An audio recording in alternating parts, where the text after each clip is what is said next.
Jeff Van Groningen from the Sydney Kings, Andrew Gaze, of course, Andrew Bogut, Larry Kesselman, and Jeremy Loliga.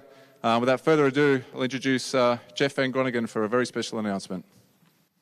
Thanks very much, and thank you for your attendance here at Kudos Bank Arena this morning. It's an incredibly huge honour that I have to be the first to announce officially that we welcome Andrew Bogut to the Sydney Kings for a period of the next 2 seasons in the NBL. It has been a pleasure to work on this deal with Andrew and in the latter stages, of course, with the NBL. This is a transformational signing for our club and I believe for our league.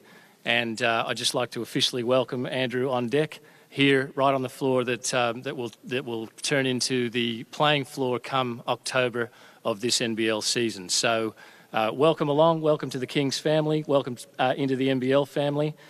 Really appreciate you being here. Also acknowledge the CEO of the NBL, Jeremy Loliga, and the league's director and owner, Larry Kesselman, and their support has been invaluable. At this point, I'll hand over. Well, a big round of applause, please. Andrew Bogut joining the Sydney Kings. And Andrew, I'll throw to you now. I touched on it before. It's a huge day for basketball. You know, this team, this city, the entire country. I guess the most obvious question is why? Why did you decide the Sydney Kings was a right fit for you? It was one of those things that's been in the back of my mind for the last couple of years. Obviously, I played 13 years in the NBA, and the back of my mind was always not if, but when am I going to come back to the NBL? And I feel like I've got a lot left in the tank to come back in a situation where I can still play at a high level rather than waiting 36, 37, 38, and you know, who knows how I'm moving at that point. So that was the main decision. And then obviously, you know, with the support of Larry, Jeremy, you know, Jeff, Harvey, the Kings were put together a more than professional proposal. The one thing I'll say is this was a world-class NBA level negotiation. I don't think it really was a negotiation. It was more a partnership, and it was world-class. It was up there with, you know, I've been in rooms with the best GMs and owners in the world, and I'm not just saying this. Hopefully all the media out there know that I'm pretty honest and straightforward, for good and for bad. But this was a world-class handling of this negotiation. Can't be more happy than being in Sydney. Obviously, it almost happened in 2012. For those of you who think it didn't, it almost did. I had a playbook. I had everything ready to go, but it was kind of hard to ensure a contract when I didn't really have one because we were in a lockout, and that's where we hit a speed bump in 2012. But can't be more happy being obviously with the great man himself in Andrew Gaze. And I think the most important thing, and not putting pressure on him or us, is I'm here to win games. You know, this isn't an exercise where I'm here to, you know, just sell tickets, and we want to win games, you know, and sell tickets. It's a pointless exercise in my opinion if I'm coming here and that's not the most important thing. You know, I'm a basketball player and want to come out here and get this team, this franchise back to where it belongs. I think we have a very talented roster. There's been a lot of changes over the last 3 or 4 years, but I'm here for the long haul, obviously in 2 years. And final thing I'll say is before someone asks, there's no NBA outs. There's no outs in my deal. There's no European outs. I'm committed to be here for 2 years. I think that's very important to put out there. I'm very, very excited to be back in Australia. So yes, that will retire me from the NBA, and I'm happy to say that today. Okay, Larry, I'll throw over to you. I mean, it's been a huge month for basketball. Only a couple of weeks ago, we saw the Team USA Boomers announcement for next year down at Etihad Stadium in Melbourne. We had a gripping final series, arguably the best, certainly in the last decade, and here you are today. You know, announcing the biggest name probably ever in NBL history. I mean, surely the hours that you've put into this league, the investment both financially and in terms of your effort and time, you must start to, you know, feel like this is really going somewhere. Yeah, look, I feel we had a vision. We took this journey on with myself, my family in particular, my son Justin. We took this on starting in Melbourne. The journey began 6-7 years ago, and the vision was to create a highest quality product of entertainment and sport. And I believe these are all the stepping stones to achieve that outcome. This is without a doubt the biggest signing of a player But the vision was there from the start to bring back the best Australians possible. We started off by changing the rules to allow clubs an easier transition to bring our most valuable and our best players here. And there's obviously no better signing than Andrew.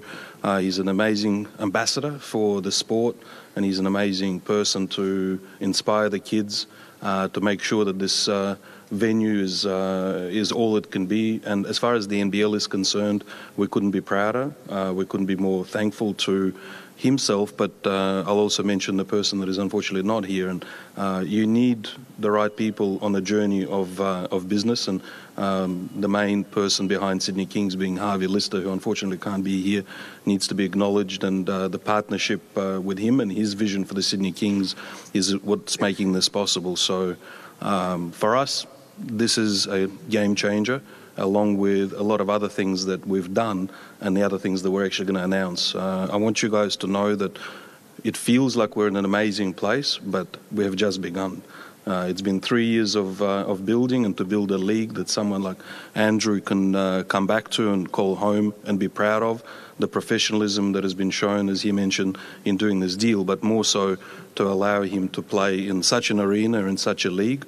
I couldn't be prouder, but I feel like this is something that we're just beginning, and the strength of the sport and the unity that we have within our sport is, I think, like no other, between grassroots, between Basketball Australia, Players Union. All of us are on a journey to make sure that we build an amazing product.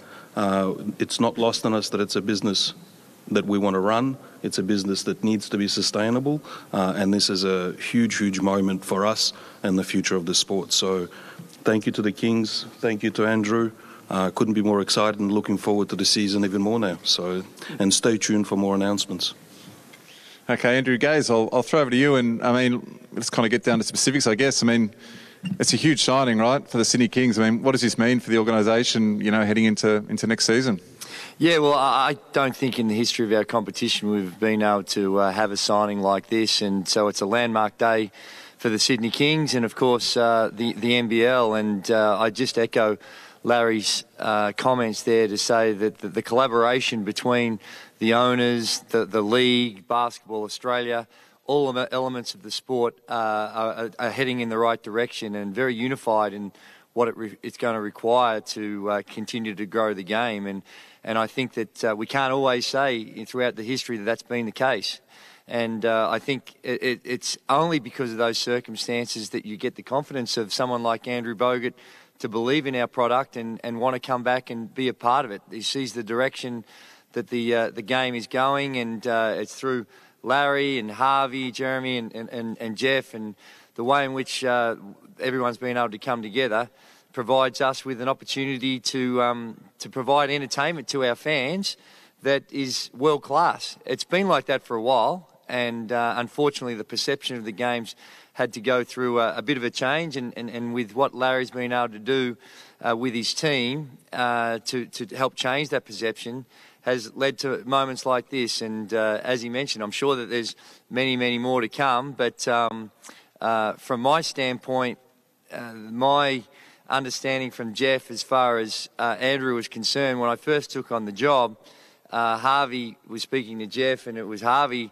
that said, you know, what are the chances of getting Andrew Bogut? And this is when he was actually playing in the NBA. So this is the sort of vision that Harvey has. And I sort of said to Jeff, you know, well, that's fanciful at best, and, you know, that's something we might be able to dream about. But he's very persistent, and he's very committed to the Sydney Kings and the sport.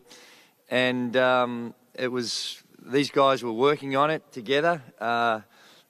They did the great thing, because I'm an excitable sort of guy, so they did the right thing and didn't tell me, because you know, that it's hard to contain your excitement with something like that. To get the opportunity to work with one of the great players of international basketball and an NBA champion, I can understand why they probably wanted to keep that to themselves for as long as they possibly could. But basically, once the deal was done, they shared that with me, and to say that I've had some sleepless nights, and Harvey's always said to me, he said, what do you need? What resources do you need? And gee whiz, he hasn't let us down on this one, has he? He's gone above and beyond to get the great man to come and play for us. So it's an exciting time. Hopefully the fans get behind us and can join us for just an amazing journey that we're going to be on.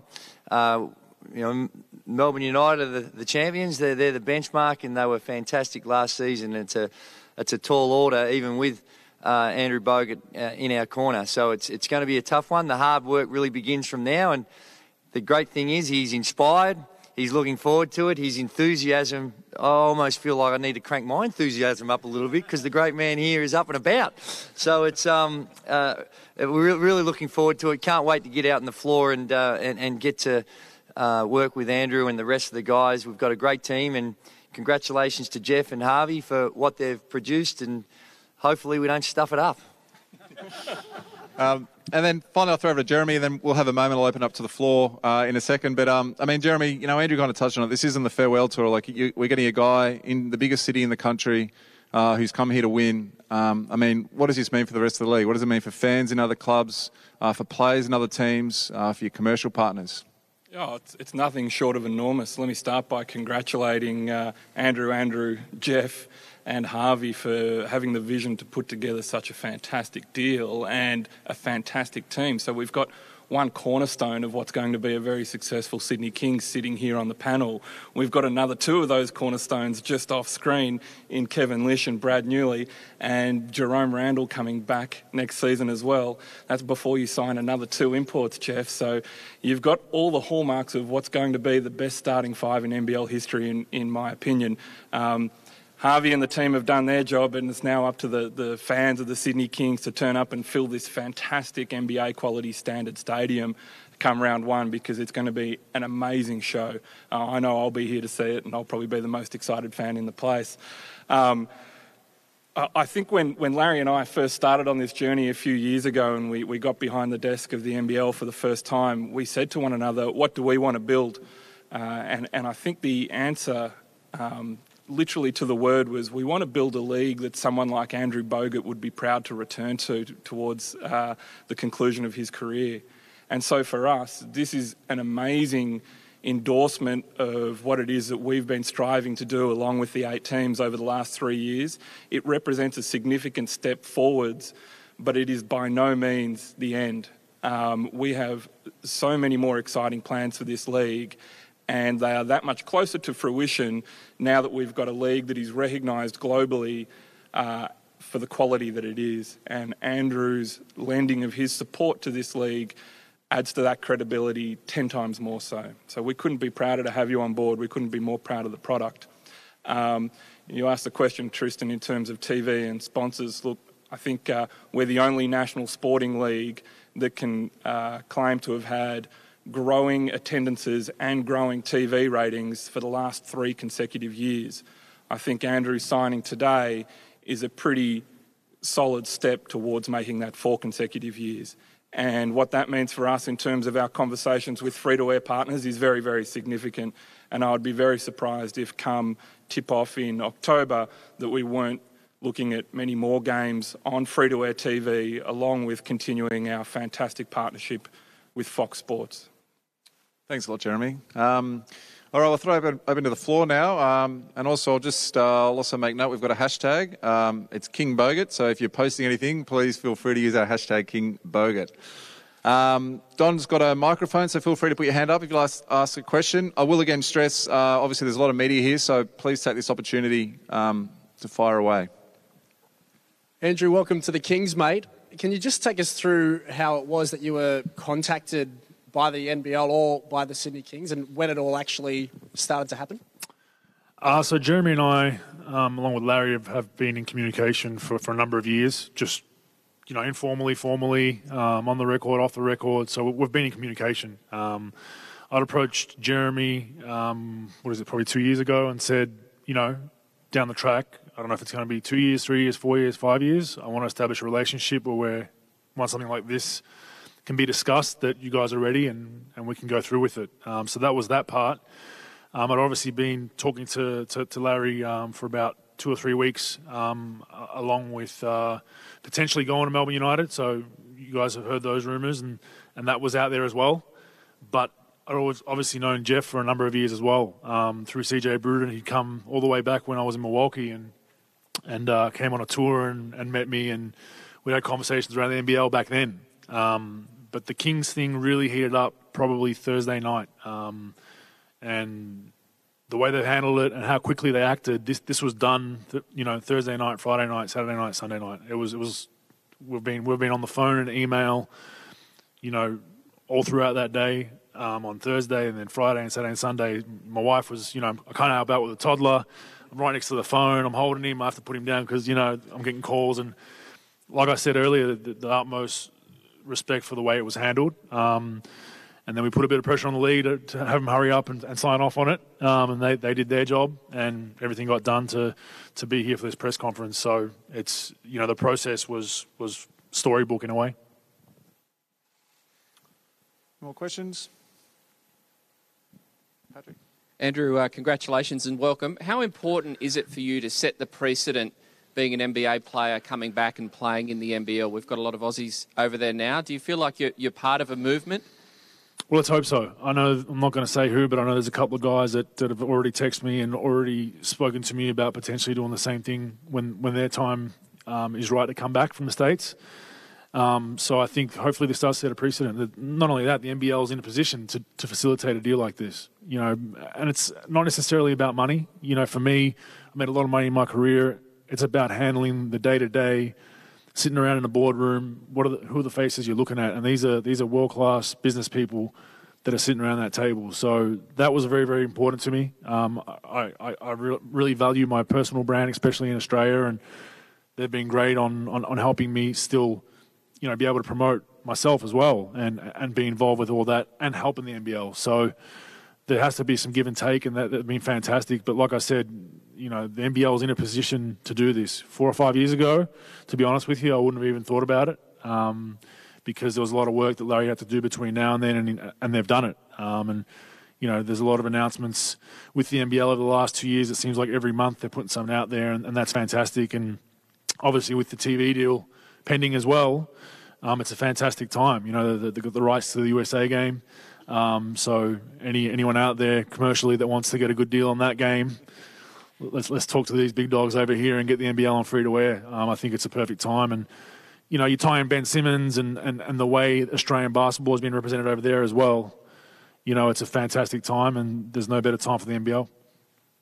Andrew, do you feel like being in Sydney and being in the NBL, do you think that can prolong your international career? Definitely. Look, a part of this mindset was the NBA's 82 games, a lot of flights, non-stop. You're basically on autopilot from October till a couple of years has been the finals for me, which is June. So to come back and play 28, 30 games, hopefully more for the Sydney Kings going to the playoffs and the finals, that played a big part. I've committed to the World Cup in 19 and the Olympics. So that was a factor. And then obviously for me, families, obviously being in the media a little bit, I got a newborn, or an 18-month-year-old and a newborn coming in July. And it started to hit on me going on road trips in the NBA. With the young fella, we're going on a 10-day road trip. It just kind of, with every road trip that came, I was just like, it just started to get to me a little bit. I was missing, things like, I'm not a sentimental guy, but missing first steps and missing first words, and kind of got to me a little bit. So that played a part as well, to be around the family more, and then obviously being able to help Australian basketball and being involved in the NBL. I've played with a lot of these guys. I played with Kev. Kev was my roommate in Rio. He asked about 500 questions a day, which he'll admit to. Newley was not my roommate, but I've been with him since the AIS days. So I've tried to manage his stress levels at times when I played with him to try and keep him focused on things. So I've had a good relationship with players on this roster, and like I said, I'm excited to be part of this. Andrew, we're coming off one of probably the best grand finals in recent times. What's your take on where the NBL is at right now? And obviously it's often said that Sydney, or the league, to be successful, it needs a strong Sydney. So are you confident that Sydney can become a challenger for this season's coming up grand final? Well, that's the plan for us. We want to be right in the thick of things. You don't play this game to aim for fifth or fourth, or you want to try and win the thing, and that should be the goal for, to be honest, every team in this league. Regardless of your salary cap or how much you spend or who you have in your roster, if you're coming into the season saying, hey, if we don't finish last, we've done well. Just don't even suit up. Everyone should have that mindset. But it's, like I said earlier, the league's in a position to facilitate these kinds of deals. The grand final series, unfortunately, came home for a funeral and fortunately saw the NBL grand final because of it. I watched all 5 games, and it was a great series. There was some animosity there. There was some talking, some smack talking back and forth, and that's what you want. And I think it was a very good series to watch. And it was, like Andrew said earlier, the quality of the NBL has always been there. It's just the running of it's been in question in the past. If we can match those two things at a high level, I think the NBL, bar maybe the Euro League and maybe your Barcelonas or Real Madrids, it's up there after those leagues and the NBA, obviously. I think we're right up there in the capacity to compete with those clubs. Andrew, when you announced you wouldn't be finding a club for the back end of the NBA season, did you know you'd be coming back to the NBL, or how did that unfold? Yeah, it was definitely in the back of my mind to have that discussion.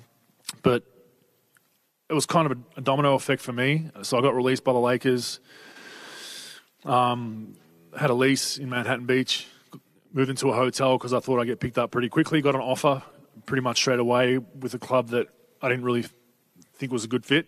And we were in a hotel with a young fella and a toddler in a small little hotel room. It's probably not the best thing to do at that time, 15 months, with my wife who was pregnant and stressed already. So I ended up putting them on a plane back to Australia and stayed in LA working out.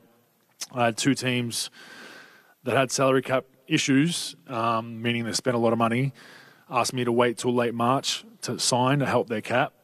So that was kind of what I was aiming towards, and they're 2, potential teams that might go very, very deep. So I was just staying, working out, and then I received a call. I woke up to 10 missed calls from my sister, knew something was up, called, and my grandfather had passed away. So I was, pretty close to my grandfather and my grandmother, who's obviously still with us, and flew home immediately, went to the funeral, and then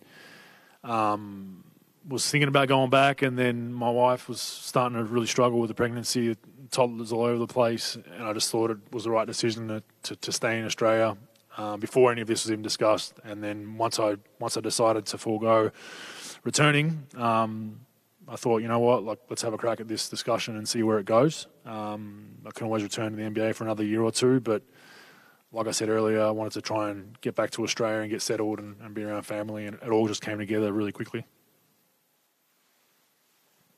Any more questions? Yep. Andrew, welcome to NBL. Did you have any favourite memories when you played in NBA? In the NBA? Yeah. Oh, I'd have to be winning the championship. Yeah, I mean, I've had a unique career in a way where, I was drafted by Milwaukee at number 1, and I was kind of the number 1 option on that team for 6 or 7 years. So I got to experience being a guy that can go 5 for 20 or 10 for 20 and still get the next shot. And then obviously got traded to Golden State and played a role on one of the best teams of all time. And it was just an amazing ride, and I learned so much from being in that locker room of how guys conduct themselves on a daily basis, how professional you have to be, what you have to do on and off the court, family time, all that kind of stuff to give up to win a championship. And it'll always be one of the best memories I have with basketball. And I've always thought that if I can bring that back to Australia and within Australian sporting culture, and try to help us win. Now I've got the opportunity to do it with Sydney, that I do it, and it all came back. But yeah, the number 1 memory is definitely championship ring. Let's have one final question. I've actually got one for Jeff, if you want to take the mic. The NBL's all-time single game attendance record is 17,143, which was set in this very building in 1999. What would it mean to have a crack at that, say, in the season opener? And it's probably one for Larry as well, a Sydney-Melbourne season opener that could be a gigantic event, what that could mean for this club and for the NBL in general. Well, I'd echo Andrew's words that he said about on the floor. We were trying to do that on and off the floor. So a couple of years ago, we busted through 11,005, which had been a single game record, takeaway double headers or other events, and that was a proud moment. And we'd absolutely love to get up into that echelon. And the fact of the matter is, as has been pointed out by Jeremy, Andrew Bogut coming in. Despite everything that's been said today, we needed a 5-man. And so we've got a pretty good one. But we had already a fantastic developing roster in terms of the formation of that with Lish, Randall, Newley, Blanchfield, a couple of imports to come, young Tommy Wilson, some things there that we really look forward to. Dane Pinot, who was fantastic. So from a pure basketball standpoint, we think that we can put a product on the floor that's really, really, really hyper-competitive, not ordinary. We don't want to be anything near that. And in terms of the game night presentation, we've taken immense pride with our partners in trying to bring that up to a level that is befitting of the Sydney people who want to come and see a first-class night. And we know we're in a city of competition. And I think that the pleasing thing over the last couple of years, and we keep striving to make everything 100% right, that comes from Harvey down. But the pleasing thing is that we are getting really, really positive feedback that when people come to our game night, they feel like it's an NBA-like experience. So if we can combine the on-the-floor, which we haven't quite got right, with the off-the-floor moves that we've made in terms of game night presentation, we feel like the sky's the limit. We've got one of the rare buildings in the country that actually is designed to take those type of crowds, so we will give it a crack. Larry, did you want to? There's a guy over there. Look, I'll take my NBL owner's hat off and talk as a fan, and I can't think of anything better, and I actually buy and have 4 courtside seats here at the Sydney Kings. So as a fan, I can't. I might have locked that in. I'm not sure. As a fan, I can't think of anything better than to see Andrew playing in a grand final or the first game in front of 17,000 people here, which I think Sydney deserves. I think there was an article in the paper saying something about Sin City. Well, I think Sin City deserves for this sport to be as big as any other sport, and they have delivered the favourite son from the NBA, who I think will lead the way for others. So as a fan, I can't wait for that game. Melbourne, Perth, the teams, the New Zealands that have dominated this league for so many years. I think someone mentioned earlier that for a successful NBL, we need a successful Sydney. And I think that is absolutely true. This is the biggest market. Sport is huge around the country, and no less so in New South Wales. And the fans deserve this. It's as simple as that. They deserve a great Sydney Kings team, and I concur with Jeremy. I think this is the best team that NBL has ever seen, and I don't think it's even, in my mind, a question mark to have Andrew anchoring that team and the talent that they have. I can't wait as a fan to come out and watch it. That's what I'm excited about. I'll be here, so yeah, I think it's an amazing opportunity for Sydney, and that's what I encourage. The same way for the fans to just acknowledge and understand how big this is. For Andrew to be playing here, I think it's absolutely the right place for him. The league needs it. Sydney Kings need it. The fans, I think, needed a bit of an ignite from 3 years. I think the team has been taken over, and this has all come together. So, as they say, you love it when a plan comes together. So, I'm excited for that first game as a fan. We just have one final question out back there. Andrew, Ian Higgins from The Australian. Accepting that it's not about the money, can you give us some idea as to how much that money is, how much the deal is worth? And secondly, how come after all those years in the U.S. you haven't even developed a slight strain of an American accent? There's a few words, tomato sauce, ketchup, and all that kind of stuff that I sometimes forget about. I'll tell you this, my vet minimum in the NBA next year will be 2.6 USD. It's much less than that. But, no, not much less. But I do, it's a unique deal. One thing that hasn't been mentioned is that there is a capacity for me to be, to be a shareholder in the Sydney Kings. Obviously, while I'm playing, I won't be in the board meetings and with the big dogs discussing whatnot, but... I have 10% waiting for me once I'm done playing, which was negotiated, and a capacity to buy in for more up to 50%. So that was a big portion of it. Discussions I'd had with Larry leading into this, and obviously the Kings and Jeff and Harvey, was that I wanted some skin in the game. I wanted to see how viable this is and see how it's going. and it's a perfect opportunity for me to see that over 2 years. And then if it goes as well as I think it will, and these guys run it the way they say they're going to run it, there's no reason why I won't buy in, and put my own money in as well.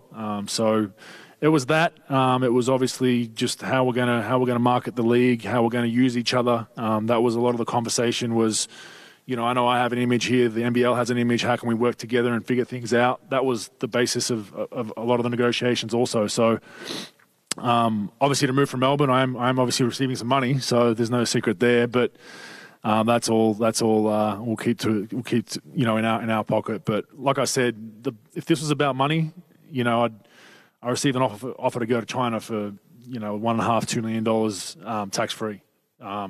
So if it was about money, I'd be gone. You wouldn't even be at this press conference. It's about more than that. But I will say I do want to be fairly compensated, obviously, for what I bring to the league and the way I can play. So I think it was a fair deal on both parts. Okay, last one. Again. Just keep going last ones. We'll talk all day. Just one more last one. Andrew, you tweeted that you wanted some thoughtful questions. So here we go. Hopefully you enjoy this one, mate. We ran the numbers of every NBA guy to make the jump to the NBL and sort of worked out the statistical increase on average. We ran it for you even before you signed here. It put you at 10 points and 17 rebounds. I know you're focused on team success, but what do you reckon, mate? Can you do 10 and 17 for us? Try my best. I mean, I'm a rebounder, but like you said, if you think I'm going to average 20 or whatever it is every night, I'm going to let you know probably not going to happen. But I can tell you the culture will change here. We're going to win more games. I'm not a huge stats guy. I can't put up numbers. But, a goal for me will be definitely a double-double every night. But, a big role for me will be, and I'll be probably just as happy, would be to see, Brad Newley playing with confidence and shooting the three ball. Kevin Lish getting wide open, feet set threes. Jerome getting in the paint. Todd getting wide open threes. And just hopefully the confidence and even the attention that I'll bring from opponents will open those guys up. And as long as we have a W at the end of the night, there'll be nights where I have, 6 and 10 or whatever it is. I'll be okay with that. You guys can smash me and say what you want to say.